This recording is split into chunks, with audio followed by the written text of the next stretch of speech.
السلام عليكم ورحمة الله وبركاته. إنا لله وإنا إليه راجعون.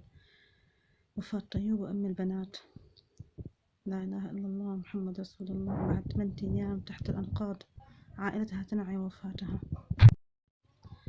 ربنا يرحمك ويرحم بناتك ويصبر أهلك ويرحم جوزك ويصبر أهله يا رب. أنتم السابقون ونحن اللاحقون. الله يرحمك ويرحم كل الشهداء اللي توفوا تحت الأنقاض ويعين أهلهم ويصبرهم. إن الله الحمد لله رب العالمين.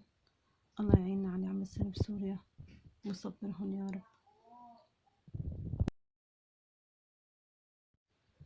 بتمنى من كل مين شاف الفيديو يترحم على كل اللي توفوا بسوريا وبتركيا ويدعي لأهاليهم بالصبر.